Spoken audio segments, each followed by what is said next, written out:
Ang pangalan ko ay Marisol Aquino. 28 taong gulang na ako ngayon. At sa loob ng 3 taon, tawag ng tawag ang aking mga magulang sa bawat kumpanya na pinag-applyan ko ng trabaho. Sinasabi sa kanila na may kasalanan akong talaan ng krimen. Wala. Wala ni isa. Hindi ako kailanman naaresto. Hindi ko pa nararanasan ang pinakamaliit na paglabag sa batas. Pero noong 27 taong gulang ako, nakatira na ako sa isang shelter para sa mga nangangailangan sa Quezon City, naghuhugas ng buhok sa banyo ng gasolinahan. Kumakain ng 1 beses sa isang araw dahil walang gustong tanggapin sa akin sa loob ng kalahating lungsod. 1 beses sa 1 linggo, magpapadala ng mensahe sa Facebook ang aking ama. Parehong mensahe. Palagi. Umuwi ka at humingi ng patawad. Baka itigil ko na. Ganoon lang. Walang pagpapaliwanag. Walang paghingi ng tawad. Para bang ang lahat ng ginagawa niyang pinsala ay normal na bagay. Pagkatapos, isang Martes ng umaga, nagpunta ang isang babae sa pintuan ng shelter. Hindi ko siya kilala. Pero sinabi niya ang 7 salitang nagbago ng lahat ng bagay sa aking buhay. Pinabayaan kang hanapin ng iyong lola. Bago ko sabihin kung ano ang nasa loob ng maleta, nais kong sabihin muna, kung naaabot ng kwentong ito ang iyong puso, mag-iwan ng komento. Gustong-gusto kong malaman kung saan kayo nanonood. Ngayon, dalhin ko kayo sa Lipa City, Batangas. 3 taon bago ang lahat ng ito. Sa araw na nagpasya akong hindi nahihiling pa ng pahintulot para mabuhay. Lipa City. Hindi malaking lungsod pero hindi rin maliit.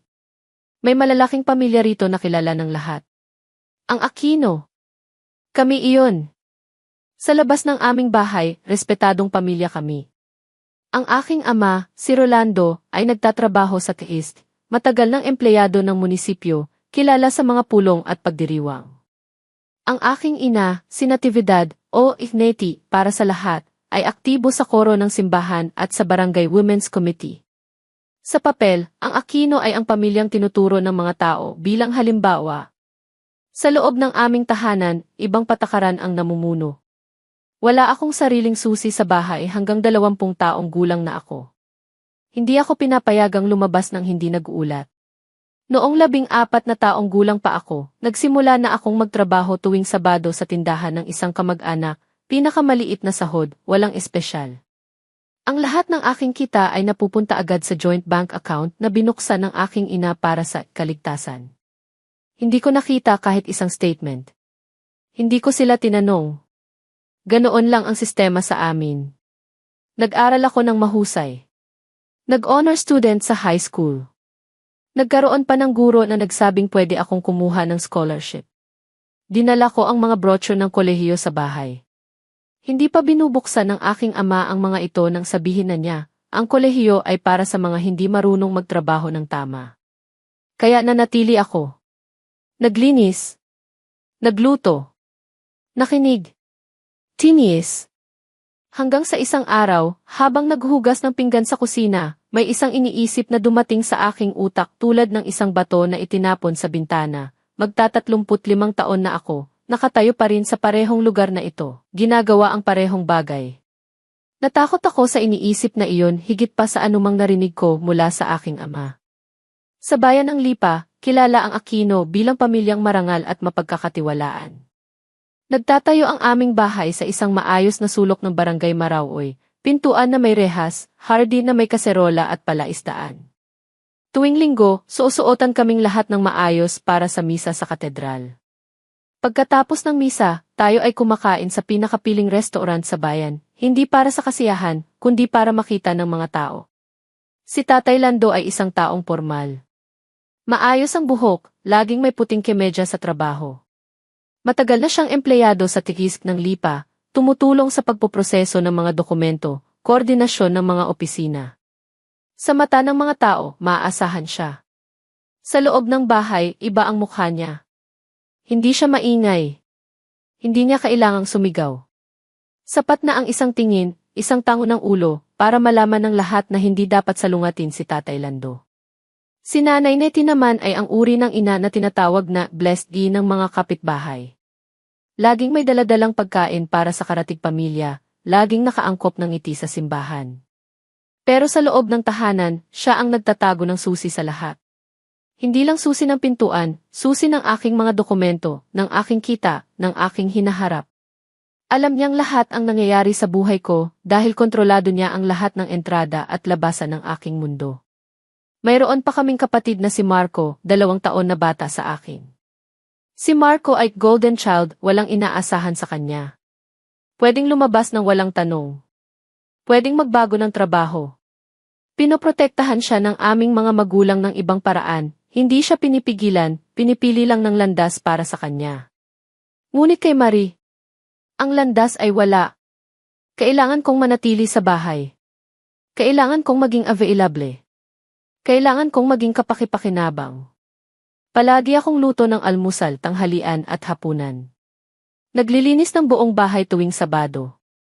Nagtatayo sa likod kapag may bisita, nagbabantay ng tindahan ng aming mga kamag-anak tuwing bakasyon. Walang bayad. Utang na loob daw. Ganyan ang sinasabi nila. Pinaalagaan ka namin, ibibigay mo naman ang sarili mo para sa pamilya. Ang utang na loob, ang salitang ginamit nila para panatilihing nakakulong ang isang babae sa loob ng sariling tahanan. Noong 23 taong gulang, namatay ang aming Lola Esting. Ang ina ng aking ama. Siya ang nag-iisang tao sa buong mundo na tumingin sa akin, ang may tunay na pagmamahal, walang kondisyon, walang kapalit. Nagtatayo ang kanyang lumang tahanan at lupa sa gilid ng Lipa Ayala Highway, malawak na lupa na nagsilbing tahanan ng aming pamilya sa nakaraang 3 henerasyon. Bago namatay si Lola Esting, binenta niya ang lupang iyon. Sinabi ng aking ama na ginastos ang pera sa mga gastusin, sa bahay, sa aming pag-aaral. Naniwala ako noon. Bakit hindi? Mga magulang ko sila. Pero habang nakahiga ako sa shelter sa Quezon City, sa kama bilang 14, 3 taon pagkatapos ng lahat, naalala ko ang huling sinabi ni Lola Esting bago pa siya namatay. Sinabi niya ito ng walang pahina, ng walang dramatikong tono, Marisol, kung dumating ang panahon na kailangan mo ako, may maghahanap sa iyo. Huwag kang matakot. Hindi ko noon naintindihan ang kahulugan ng mga salitang iyon. Sa loob ng shelter, sa gabi na tahimik at malamig, nagsimula akong makuha ang ibig sabihin niya. Isang Lunes ng umaga, nang 25 taong gulang na ako, nagpunta ako sa pangunahing aklatan ng Lipa City nang hindi nagpaalam. Hindi ito malaking bagay para sa karamihan ng tao. Para sa akin, ito ay katumbas ng revolusyon.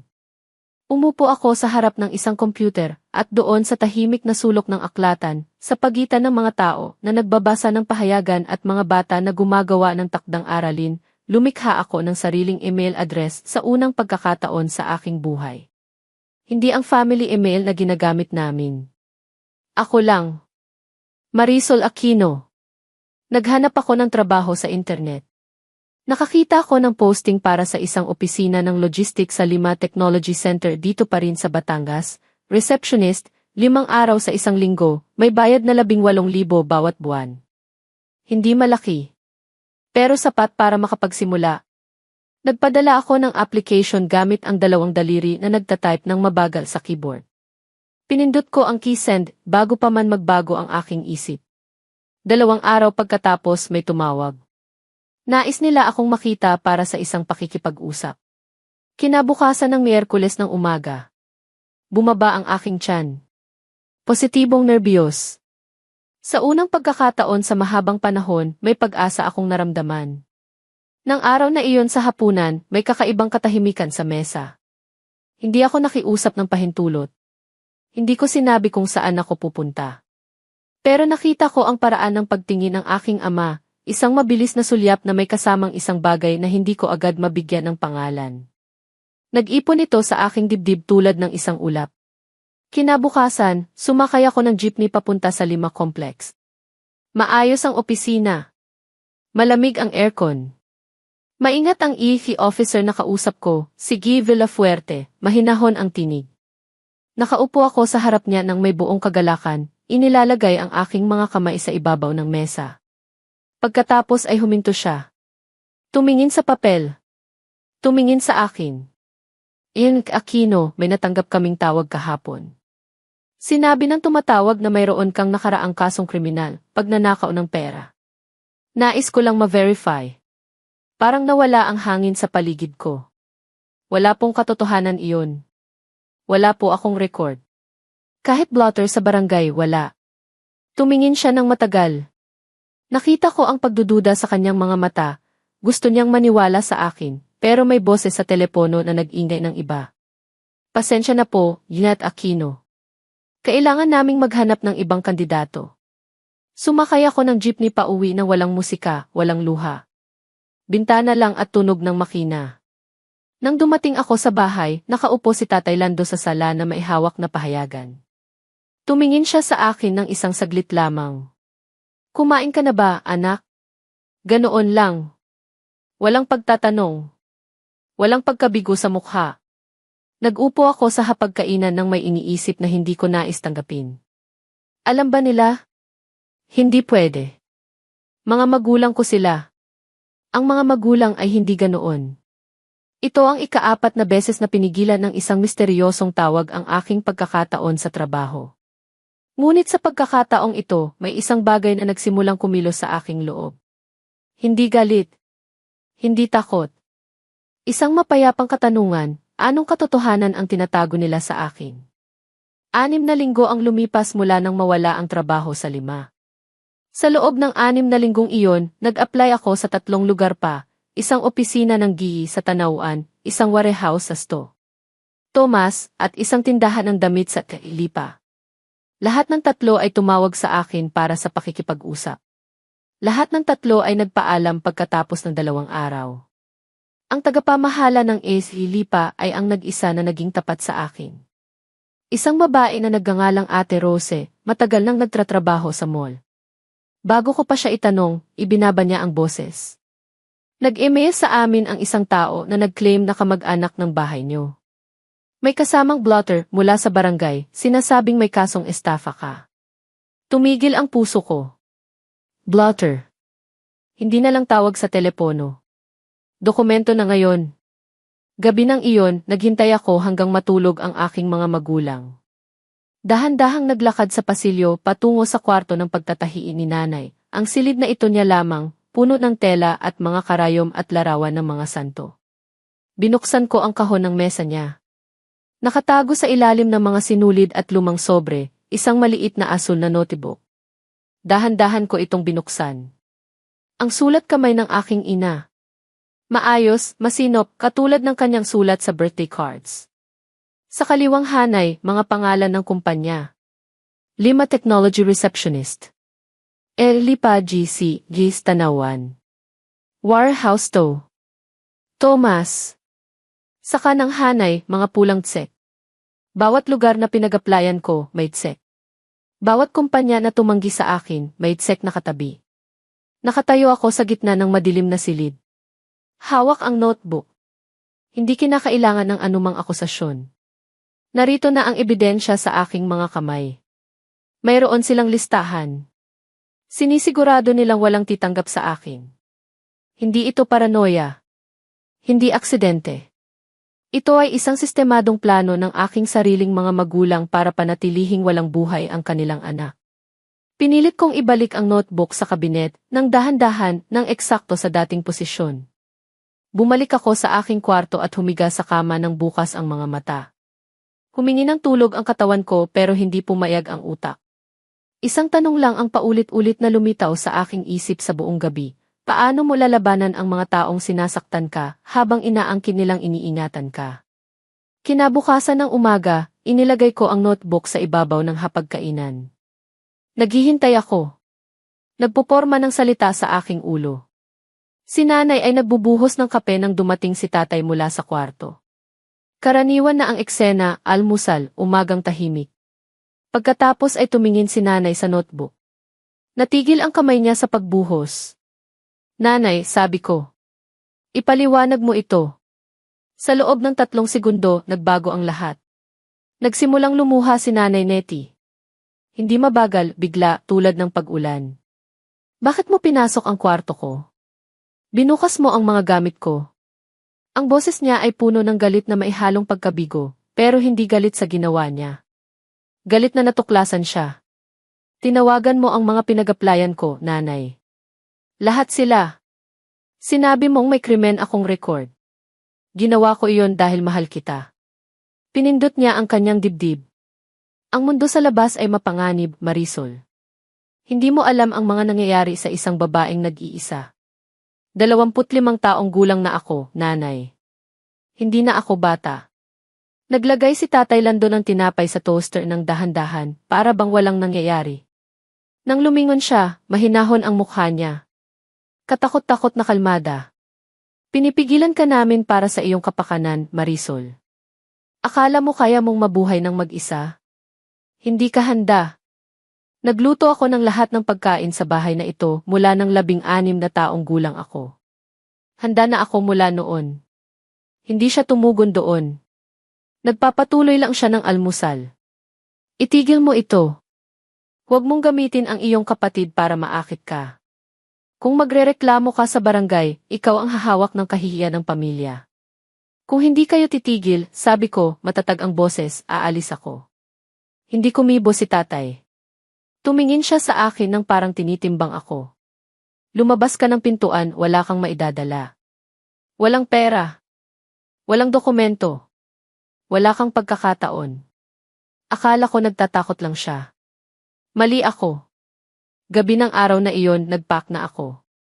Isang bag lang, 2 damit, toothbrush, charger ng cellphone, at isang larawan ni Lola Esting na laging nakatago ko sa kahon ng bedside ko. Nang buksan ko ang pintuan ng bahay, nakatayo si nanay sa pasilyo. Tuyo na ang kanyang mga luha. Pinalitan ng isang bagay na mas mahirap, malamig at tiyak. Kung lalabas ka ng pintuan na iyan, patay ka sa aming mga mata. Nakatayo si tatay sa likod niya, mga kamay nakakrus sa dibdib. Walang sinabi. Walang kailangan. Lumabas ako sa pintuan. Kinuha ko ang cellphone at binuksan ang cash app. Zero balance.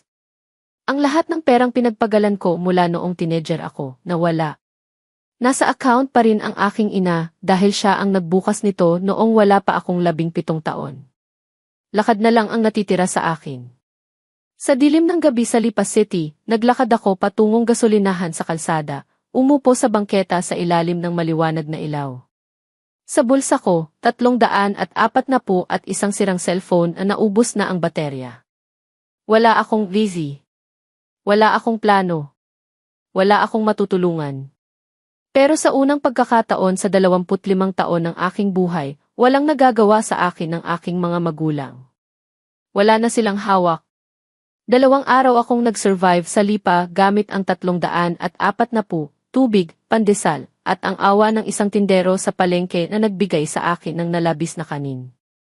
Sa ikatlong araw, sumakay ako ng bus patungong Manila. Wala akong tiyak na destinasyon, alam ko lang na kailangan kong lumayo. Ang bus ay puno ng mga manggagawa na umuwi mula sa Maynila. Nakaupo ako sa likurang upuan, nakatingin sa mga ilaw ng SLEX habang papalapit sa Muntinlupa. Sa una kong makita ang paggising ng Metro Manila, ang ingay, ang siksikan ng mga sasakyan, ang pabrika ng mga neon sign, naramdaman ko ang isang bagay na kakaiba, hindi takot, kundi pagpapalaya. Nagtanong ako sa isang matatanda sa bus stop sa Cubao. Mabait siya, may edad na. Nang malaman niyang naghahanap ako ng ligtas na lugar, nagsulat siya ng address sa isang piraso ng papel. May shelter doon sa may Kamuning. Pumunta ka roon, sabihin mong kailangan mo ng tulong. Ang shelter ay isang 2 palapag na gusali sa loob ng isang malawak na compound, malinis pero payak. Ang pangalan ng lugar ay Bahay ng Pag-asa. Si Ate Linda Soriano ang nagtatakbo ng buong operasyon, 40 taong gulang, maigsi ang buhok, laging may glasses na pasan sa ilong. Nang dumating ako sa pintuan, hindi siya nagtanong kung bakit ako naroon.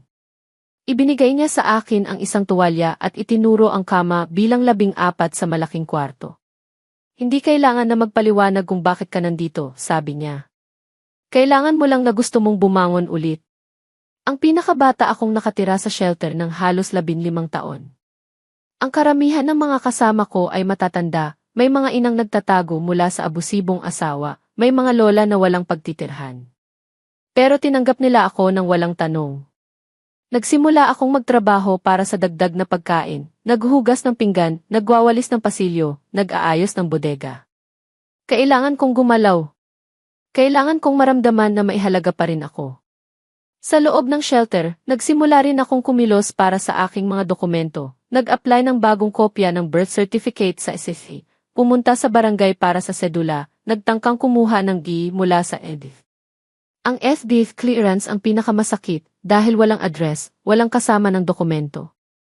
2 beses akong pinagbalik. 3 beses. Bumalik ka sa susunod na buwan. At nagpatuloy akong mag-apply ng trabaho, ngayon ay mas malayo na. Makati, Pasay, Taguig. Sinabi ko sa sarili ko na ang distansya ang solusyon. Kung sapat na kalayo ang aking maaabot, hindi na magiging posible ang kanilang kontrol. Mali pala ang pagpapalagay ko. Ang DC sa Makati ay ang unang kumpanya sa Metro Manila na nag-alok sa akin ng pakikipag-usap. 3 linggo na akong nakatira sa shelter noon. Nahiram ko ang damit mula sa isa sa mga residente. Sumakay ng BSP, nagbayad ng eksaktong barya, dumating sa opisina ng 10 minuto bago ang oras.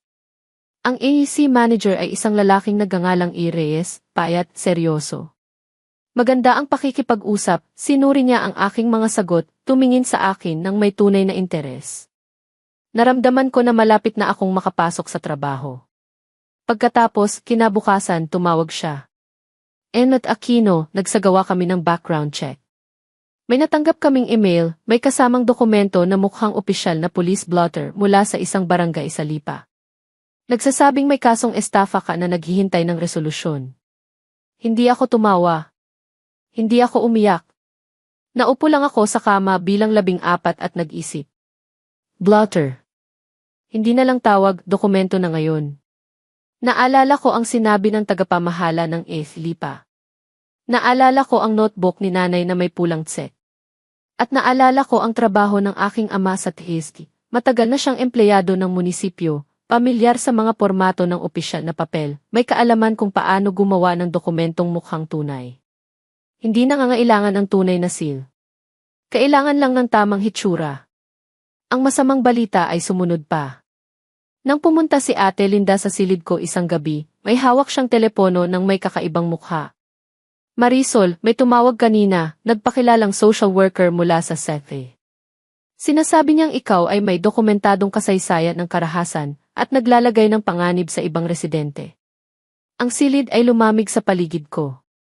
Ang social worker ng SEFE ay hindi nagtatawag sa shelter para siraan ang isang residente, sabi ni Ate Linda, dahan-dahan. 11 years na ako rito. Hindi ganoon ang sistema. Anong sinabi mo? Sinabi ko na hindi ako makapagbibigay ng impormasyon tungkol sa aming mga residente. Nagbaba siya ng linya. Huminga siya ng malalim. Pero Marisol, kung makipag-ugnayan siya sa regional office ng SEFE, kung magsumite ng formal na reklamo, baka wala na akong magawa para mapanatili kang narito. Nakaupo ako roon. Narinig ko ang pagtiktik ng baseboard heater. Ang mabagal na paghinga ng mga kasama ko sa ibang kama. Sinabotahin ang aking mga magulang ang bawat trabahong pinag-applyan ko. Gumawa sila ng peking blotter. Binuksan ng aking ina ang aking bank account at kinuha ang lahat. Itinapon ng aking ama ang aking mga dokumento. At ngayon, sinisira nila ang tanging lugar na matutulungan ko. Pero sa halip na lumubog, may isang bagay na nagising sa aking loob. Hindi ito galit, ang galit ay maingay at mabilis na nag-aapoy at mabilis ding namamatay. Ito ay isang bagay na mas tahimik at mas mapanganib, katiyakan. Napagpasyahan kong hindi na ako lalaban sa takot. Handa na akong lumaban ng may katumpakan. Nagkaroon ng pagtitipon ang barangay sa loob ng simbahan, hindi opisyal na barangay assembly, kundi ang karaniwang pagtitipon ng mga miyembro ng komunidad pagkatapos ng linggo ng misa. Isang taong kilala ng lahat. Isang taong mapagkakatiwalaan.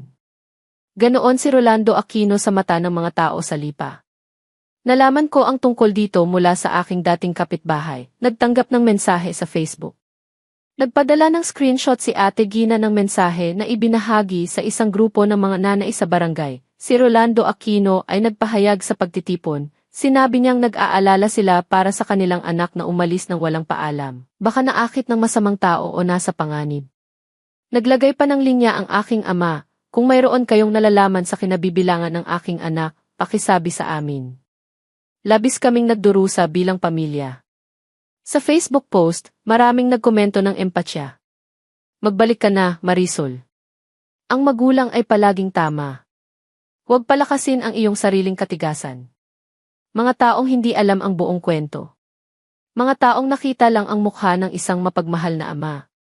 Naalala ko ang katotohanan, habang nag-aalaga silang nagpapahayag ng pagmamahal sa publiko, nagpapadala sila ng mga mensahe sa Facebook sa akin, umuwi ka at humingi ng patawad. Baka itigil ko. Parehong mensahe. Bawat linggo. Tulad ng isang pinto na nakaawang ng sapat para ipaalala sa iyo na maaari itong isara. Itinago ko ang bawat mensahe. Hindi ko alam kung para saan, pero may isang bagay sa aking loob na paulit-ulit na nagsasabi, itago. Lahat. Ebidensya lahat ito. Sa mga gabing tahimik sa shelter, naiisip ko si Lola Esting. Ang kanyang mukha, ang kanyang mga kamay na marangal na may gusot ng pagtanda, ang paraan ng kanyang pagtingin sa akin na parang nakikita niya sa akin ang isang bagay na hindi ko pa nakikita sa sarili ko. Hindi siya nagpaalam sa amin ng may dramatikong pagtiyak. Tahimik siya. Matimpi. Pero mayroong salitang sinabi niya sa akin isang beses na, habang nakaupo kami sa bakuran ng kanyang lumang bahay sa Lipa Ayala na daan na hindi ko malimutan. Marisol, kilala ko ang iyong ama mula pa nang sanggol siya. Kilala ko ang ugali ng mga taong takot mawala ng kontrol. At kilala ko rin ang aking sarili, ginawa ko ang nararapat para sa iyo. Ano ang ibig mong sabihin, Lola? Ngumiti siya. Darating ang panahon na mauunawaan mo. Iniisip ko ang mga salitang iyon ngayon. Sa kama bilang 14. Sa dilim. Sa ingay ng mahinang ulan sa bubong ng shelter. Siguro, naiintindihan ko na ngayon. Isang Martes ng umaga, ang 7 buwan ko sa shelter, may katok sa pinto. Hindi karaniwang panahon. Maaga pa. Naghihintay ang karamihan sa mga residente ng almusal na niluluto ng mga voluntaryo. Binuksan ni Ate Linda ang pinto. Nakatayo sa labas ang isang babae, 53 taong gulang siguro, mahigpit ang buhok na nakauhog, nakasuot ng simpleng polo at slacks. Mahinahon ang mukha. May hawak na maliit na attache case. Hindi siya mukhang naghahanap ng tulong, mukhang naghahanap ng isang tao. Naghahanap po ako ng isang babae na nagngangalang Marisol Aquino, sabi niya kay Ate Linda. Mula po sa Lipa, Batangas. Narinig ko ang pangalan ko mula sa kama ko. Tumayo ako. Una kong naisip, isinugo ito ng aking ama para hanapin ako. Susunod na hakbang ito, hanapin ang aking lokasyon, i-report, gumawa ng peking reklamo, itaboy ako mula sa shelter. Nanatili akong nakatayo nang hindi lumapit. Pero tumingin si Ate Linda sa kanya at pagkatapos ay tumingin sa akin. Marisol, sabihin mo kung gusto mong makausap siya. Mahabang sandali ang lumipas bago ako lumakad pababa sa hagdan. Tumayo ang babae sa pintuan, hindi nagmamadali. Nang makarating ako sa harap niya, umiti siya, hindi isang ngiting nagtatago ng anuman. Isang ngiti ng taong matagal nang naghahanap at sa wakas ay nakahanap. Marisol, sabi niya, ang pangalan ko ay Rowena Cruz Macaraeg. Lisensyadong pribadong investigador. At binayaran ako ng iyong lola para hanapin ka. Natigil ang mundo sa loob ng isang segundo. Ang lola ko namatay na ang lola ko. 3 taon na. Sabi niya ng mahinahon. 3 taon bago siya namatay, binayaran na niya ako para simulan ang trabaho. Naglaan siya ng maingat na plano, yun kay Aquino, maingat na plano para sa posibilidad na katulad ng nangyayari ngayon. Tinanggap ko ang business card niya. Rowena Cruz Macaraeg. Pribadong investigador. Nakalagay ang lisensya number. Opisyal. Tunay. Maaari ba tayong umupo at makipag-usap? Umupo kami sa maliit na mesa sa sala ng shelter. Inilatag niya ang attache case sa mesa, ngunit hindi pa niya ito binubuksan. Bago ko ipakita sa iyo kung ano ang nasa loob nito, sabi niya, kailangan ko munang malaman, kumusta ka ba? Talaga? Hindi ako sanay na may nagtanong sa ganyang paraan. Sadyang dinidinig. Hindi bilang formal na proseso, kundi bilang tao na nagmamalasakit. Nagsimula akong magsalita. At 1 oras na lumipas bago pa namin bukas ang attache case. Naglatag si Rowena ng mga papel sa mesa ng maingat, tulad ng isang doktor na naglalatag ng mga resulta ng eksaminasyon, alam niya ang bawat piraso, alam niya ang pagkakasunod-sunod, alam niya ang epekto ng bawat pahina sa taong nakaharap sa kanya. Una, isang makapal na folder na kulay Manila. Ito ang dokumentasyon ng lahat ng ginawa ng iyong mga magulang, sabi niya. Sa loob ng 3 taon, nagtatala kami, ako at isang kasamahan ko, ng mga aktibidad na nagaganap. Narito ang lahat. Binuksan ko ang folder. Sa unang pahina, isang listahan ng petsa at oras. Sa tabi ng bawat entry, pangalan ng kumpanya, uri ng komunikasyon, tawag sa telepono o email na may attachment. Nakita ko ang Lima Technology, ang SE Lipa GC, ang DE sa Makati. Nakita ko ang iba pang mga pangalan, mga kumpanya na hindi ko alam na pinag-applyan ko, mga lugar kung saan nakarating ang mga kamay ng aking mga magulang kahit hindi ko alam. 45 entry. 38 ang tawag sa telepono. 7 ang email na may kasamang peking blotter. 7 beses na gumawa sila ng peking dokumento, sabi ko. At mayroon kaming kopya ng 3 sa kanila, na ipasa ng ilang kumpanya sa amin nang lumapit kami bilang representante ng pamilya. Huminga ako ng malalim. Sa likod ng folder, isang sobre na may selyo. Ibinigay ito sa akin ni Rowena ng mahinahon. Ito ang sulat ng iyong lola. Isinulat niya ito noong 21 kang taong gulang. Noong nagsimula niya itong planuhin. Binuksan ko ang sobre. Makilala ko ang sulat kamay ni Lola Esting kahit saan. Malalaki ang titik, may kurba sa bawat letra, katulad ng sulat niya sa mga birthday card na ipinpadala niya sa akin bawat taon ng bata pa ako. Marisol, aking mahal na apo. Kung nabasa mo ito, ibig sabihin ay dumating na ang panahon na inaalala ko. Hindi ko gusto na dumating ito. Pero kilala ko ang dugo ng aking anak, kilala ko si Rolando. At kilala ko ang pagmamahal na may takot sa sentro nito. Ibinenta ko ang aking lupa sa Lipa Ayala. Hindi ginastos ang pera. Naihanda ko ito para sa iyo, inilagak sa isang trust na pinamahalaan ng isang abogado na mapagkakatiwalaan ko. Ang pangalan niya ay Atty. Ramon de la Cruz. 15 milyong piso, Marisol. Para sa iyo. Para sa iyong hinaharap. Ginagarantiyahan ko na hindi ito maaabot ng iyong ama. Mahal kita, Lola Esting. Nalaglag ang papel mula sa aking mga kamay. Dali-dali itong hinarang ni Rowena. 15 milyong piso. Ang lupa ng aking Lola Esting. Ang lupaing pinagbentahan niya at hindi ginastos, hindi para sa gastusin ng pamilya, hindi para sa mga kasinungalingan ng aking ama. Itinago niya ito. Para sa akin. Sa loob ng 3 taon pagkatapos ng kanyang kamatayan, naghihintay ang pera sa isang trust account, ligtas, hawak ng isang abogado na hindi ko kilala ngunit kilala ng aking lola. Nais mo bang makipag-usap kay Atty. De la Cruz, tanong ni Rowena. Sabi ko. At nais ko ring maghanap ng abogado para sa kaso. Si Atty. Ramon de la Cruz ay isang lalaking may karanasan na nagtatrabaho sa isang maliit na opisina sa Intramuros, Manila. Mahigpit ang sulat kamay, malinaw ang tinig at walang pag-aaksaya ng salita. Nang makita niya ako sa kanyang opisina 2 araw pagkatapos ng pagtatagpo ko kay Rowena, nagbigay siya ng mabilis na buod ng sitwasyon ng walang dramatismo. Ang trust ay buo, Yunat Aquino. 15 milyon. Ginawa ng iyong lola ang lahat ng legal na hakbang para masiguro na ikaw lamang ang may karapatan dito, kahit sino pang miyembro ng pamilya ay wala. Maaari mong simulan ang proseso ng pag-claim ngayon. Ang proseso ay matagal, mga 3 buwan para makumpleto ang lahat ng paperwork sa pamamagitan ng Registry of Deeds at ng korte. Pero may sapat na porsyento na nai-advance sa akin upang makapag-upa ng opisina at makakuha ng legal na representasyon. Si Atty. Elena Santos ang abogadong inirerekomenda ng Atty. De la Cruz, isang babae na may 10 taon ng karanasan sa mga kaso ng panloloko at pananakot sa trabaho. Nagtatrabaho siya sa isang firm sa Quezon City, malapit sa aming shelter. Nang unang makita ko siya, sandali ko siyang hinusga sa panlabas, manipis, maayos ang buhok, may itsura ng tiyak at mabilis. Pagkatapos ay nagsimula siyang magsalita at nawala ang lahat ng duda. 38 tawag sa telepono at 7 peking blotter na email, sabi niya habang binabasa ang folder ni Rowena. Mayroon tayong kaso ng defamation at tortious interference sa prospective employment.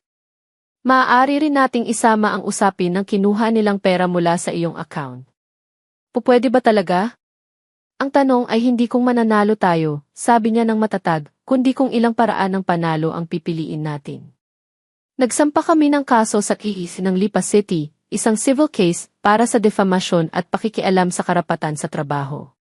Kasama sa petisyon ang kopya ng lahat ng ebidensya ni Rowena, ang mga screenshot ng Facebook messages ng aming ama, ang 3 peking blotter na nakuha mula sa mga kumpanya, ang testimonya ng 2 EC manager na handang magpatotoo sa korte, at ang notebook na kinuha ko mula sa silid ng aking ina, na na-photograph ko sa aking cellphone bago ibalik.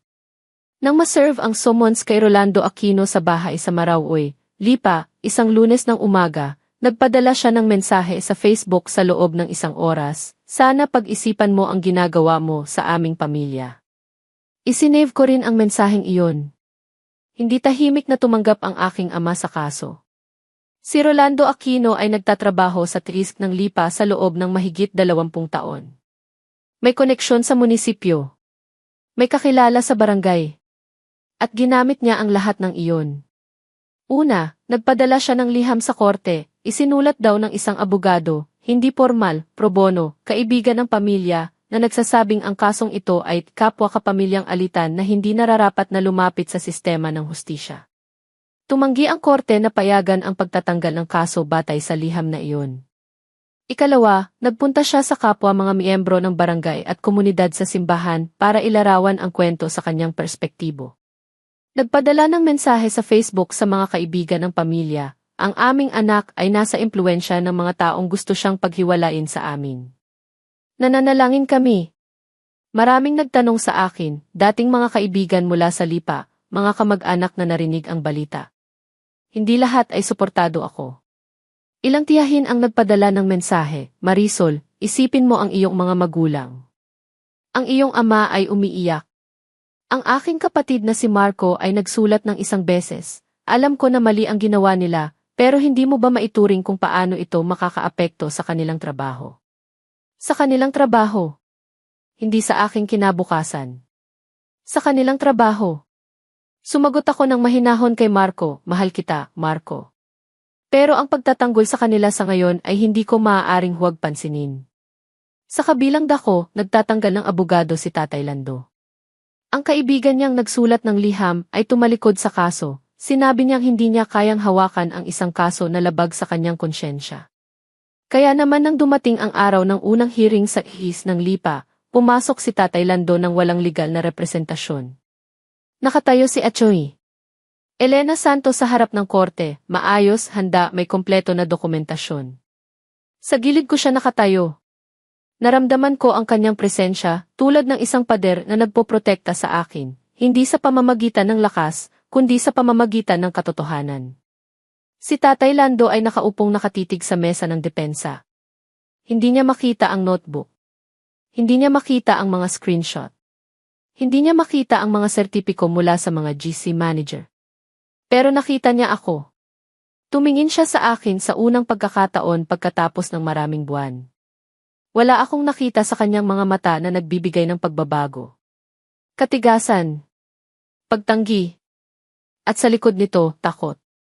Ang Regional Trial Court ng Lipa City ay isang medium na silid sa loob ng lungsod, mga mahabang kahoy na bangko para sa mga dumadalo, isang mataas na mesa para sa hukom, at isang guhit ng liwanag mula sa mataas na bintana na tumitibay tuwing umaga. Hindi ko inaasahang maramdaman ang ginhawa rito. Pero nagulat ako kung gaano kaliit ang takot ko nang lumakad ako sa loob. Ang unang araw ng hearing ay para sa mga submission ng ebidensya. Naglatag si Atty. Elena Santos ng lahat, maayos, may numero, may petsa. Ang bawat tawag na natanggap ng mga kumpanya.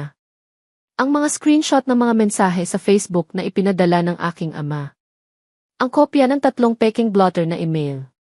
Ang testimonya ng 2 EC manager. Isa mula sa GI sa Makati, isa mula sa warehouse sa Sto. Tomas, na personal na nagsalay sa korte kung paano nakatanggap ng mensahe tungkol sa akin. Ang hukom, si Judge Rilinda Ocampo, isang babaeng may edad, mahinahon ang paraan ng pagsalita, ay tahimik na tinanggap ang bawat dokumento. Tumingin siya sa aking ama. Henry Aquino, mayroon ba kayong legal na representasyon ngayon? Wala po, Your Honor. Pero gusto ko pong ipahayag. Henry Aquino, ang korte ay nagpapayo na kumuha ng abogado bago ang susunod na hearing. Ang susunod na hearing ay 3 linggong susunod. Dumating ang araw. Hindi pumasok si Rolando Aquino. Nagpadala lang ng liham, hindi mula sa isang abogado, isang sulat kamay na nagsasabing sana ay ayusin natin ito bilang pamilya, hindi bilang kaaway. Itinuring iyon ng korte bilang default. Nang hindi pumasok ang depensa, nagtuloy-tuloy ang proseso. Si Attorney Elena Santos ay nagtayo sa harap ng korte ng may kalmadong tiyak. Ibinigay niya ang buod ng lahat ng ebidensya. Ang nawalang sahod ko sa loob ng 3 taon. Ang pinsala sa aking reputasyon. Ang emosyonal na trauma ng pamumuhay sa shelter dahil sa aktibong pakikialam ng aking mga magulang. Ang pagnanakaw ng pondo mula sa aking joint bank account, ito ay hiwalay na kriminal na usapin na naghihintay ng sariling pagsasaalang-alang. Nakinig si Judge Ocampo ng walang pagkakaantala. Pagkatapos ay humiling siya ng mga sagot mula sa aming panig. Sagot-sagot. Dokumento-dokumento. Sa loob ng 40 minuto, natapos ang hearing. Ang korte ay nagsisimulang magdeliberasyon, sabi ni Judge Ocampo. Bibigyan namin kayo ng pasya sa loob ng 30 araw. Sa labas ng korte, nanatili ako ng medyo matagal sa pasilyo. Nag-check ako ng cellphone. May mensahe si tatay sa Facebook, sana ay maramdaman mo ang bigat ng ginagawa mo sa aming pamilya, Marisol. Hinawakan ko ang telepono. Sinisave ko ang mensahe. 25 araw pagkatapos ng hearing, may tumawag si Atty. Elena Santos sa aking cellphone. 8:00 ng umaga. Natutulog pa sana ako, ngunit naghihintay ako sa gising mula ng 1 linggo. Marisol. Dumating na ang desisyon ng korte. Naupo ako sa kama. Ano po? Pinaboran tayo, Marisol. Buong-buo. Tinawag ni Judge Ocampo ang kaso bilang malinaw na pagtatanggi sa karapatang maghanap ng trabaho at mapinsala ang reputasyon ng isang individual sa pamamagitan ng maling impormasyon. Ang halagang iginawad ng korte sa akin bilang aktwal na pinsala, 4,500,000 piso, para sa nawalang kita, moral na pagdurusa, at pag-aaksaya ng panahon sa muling pagkuha ng mga dokumento. Dagdag pa, inutusan ng korte ang paglalagay ng layan sa bahay ng Aquino sa Marauoy, Lipa, ang bahay kung saan lumaki ako, ang bahay kung saan pinatulog nila ako habang ginagawa nilang imposible ang aking kinabukasan, bilang seguridad ng pagbabayad ng hatol. Nakatanggap din ng referral ang kasong kriminal para sa pagpopondo ng peking mga dokumento. Iyon ay hiwalay na proseso sa Office of the Prosecutor. 1 linggo pagkatapos matanggap ng aking ama ang kautusan ng korte, itinayo niya ang bahay sa merkado. Binili ito sa halagang 4.2 milyon sa isang pamilya mula sa Lipa na hindi kilala ang kasaysayan namin. Sa nalabas pagkatapos ng layan at iba pang utang, maliit na halaga na lang ang natira kina Tatay Lando at Nanay Nettie. Lumipat sila sa isang maliit na apartment sa isang baryo ng Tanawan. Ang Toyota Fortuner ay naibenta na rin bago pa man ang pagdinig ng kaso. Narinig ko mula sa isa sa mga kamag-anak na nagsimulang mag-therapy si Nanay Nettie ng pribado, isang kaunselor sa Lipa. Sinabi raw niya sa therapist niya na nagkamali ako ng isang malaking bagay. Hindi siya direktang nakipag-ugnayan sa akin. Hindi ko rin pinigilan ang sarili ko sa paghihintay. Si Marco ay nagsulat sa akin 1 beses pagkatapos ng hatol, Marisol, patawarin mo kami lahat. Alam ko na hindi sapat ang salitang iyon. Hindi ko pa siya nasasagot ng buo. Kailangan ko pa ng panahon. Si Tatay Lando. Wala. Walang mensahe. Walang tawag. Para bang ang katahimikang iyon ay ang huling anyo ng pagmamataas niya, ang pagtanggi na aminin kahit sa sarili niyang anak na nagkamali siya. Nanatili ako sa labas ng ihis ng matagal pagkatapos ng araw ng hatol. Tinitingnan ko ang langit ng Lipa, ang pamilyar na asul na iyon na nakita ko sa buong kabataan ko. Iniisip ko si Lola Esting. Iniisip ko ang mga salita niya, ginawa ko ang nararapat para sa iyo. Lola, ginawa mo. 28 taong gulang na ako ngayon. May sarili akong apartment sa Kamuning, Quezon City, isang silid-tulugan, maliit na sala, isang balkonahe na tinatamaan ng araw tuwing umaga. Nagbabayad ako ng renta tuwing ikalimang araw ng buwan.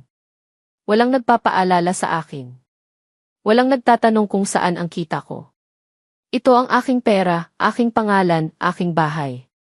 Nagtatrabaho ako bilang administrative assistant sa opisina ni Atty. Ramon de la Cruz sa Intramuros, ang abogadong nagtago ng trust ng aking Lola Esting. Nag-aalok siya sa akin ng trabaho 2 linggo pagkatapos ng huling araw sa korte. Hindi ito regalo, nagtatrabaho talaga ako. Nagtatago ng mga file. Nagtatawag ng mga kliyente. Nag-aayos ng mga dokumento. Pero sa bawat araw na pumapasok ako sa opisina, nararamdaman ko ang isang bagay na hindi ko dati maramdaman, ang dignidad ng trabahong tinanggap ka dahil sa kakayahan mo, hindi sa pakiusap o takot. Nagpatala rin ako sa Polytechnic University of the Philippines, night school, Sabado at Linggo. Business Administration. Hindi pa tapos ang unang semester, pero nandoon na ako. Isang paksa sa isang pagkakataon. Isang hakbang sa isang hakbang. Sa sala ng aking apartment ay isang maliit na puting pusa na pinangalan ng Coring, para kay Corazon, ang tunay na pangalan ni Lola Esting. Lagi siyang natutulog sa tabi ng bintana sa hapon, katulad ng isang matandang lola na nagpapahinga pagkatapos ng matagal na trabaho. May protective order ako laban sa aking mga magulang, ipinasa ng korte bilang bahagi ng kasosyo sa sibil na kaso. Hindi sila pwedeng makipag-ugnayan sa akin ng direkta sa loob ng 2 taon. Kapayapaan ang hatid ng papel na iyon sa akin, hindi paghihiganti, kapayapaan. Minsan, sa pagsakay ko ng BFE, patungo sa trabaho, nagtitingin ako sa mga mukha ng mga pasahero sa tren. Mga batang nagtatrabaho, mga estudyante na inaabot ang mga aklat, mga nanay na nagdadala ng bag para sa anak. Bawat isa sa kanila ay may kwento na hindi ko alam. Bawat isa ay may labanan na tinapos o tinatago pa. Paminsan-minsan, natatanggap ako ng mensahe mula sa mga taong nagkwento na katulad ng aking sitwasyon, mga nagsipadala ng mensahe sa Facebook pagkatapos marinig ang aking kwento sa isang grupo. Parehong nangyari sa akin. Natatakot akong umalis. Paano ka nagsimula? Sumasagot ako sa lahat ng ito. Sinasabi ko sa kanila ang katotohanan, hindi madali. Hindi laging maayos. Pero may isang araw na magiging malinaw ang mundo, tulad ng bintana na matagal ang binubolok ng mantika at sa isang sandali, may pupunas sa iyo at makikita mo muli ang liwanag. Naniniwala akong naghanda si Lola Esting para sa lahat ng bagay, hindi para baligtarin ang nakaraan, kundi para bigyan ako ng pundasyon para sa hinaharap. Hindi siya naghintay ng bukas na kapintasan ng aking ama. Hindi siya naghintay na mapabuti ang lahat bago siya kumilos. Sinimulan niya ang pagtatayo ng tulay para sa akin habang ako ay bata pa, habang hindi ko pa alam na kakailanganing tumawid. Iyon ang pagmamahal na hindi ko natanggap mula sa mga magulang ko, hindi ang pagmamahal na gumagawa ng mga desisyon para sa iyo, kundi ang pagmamahal na naghahanda ng landas para makarating ka sa sarili mong desisyon. Ang pangalan ko ay Marisol Aquino. 28 taong gulang. At ngayon, para sa unang pagkakataon sa aking buhay, pag-aari ko ang kwentong ito.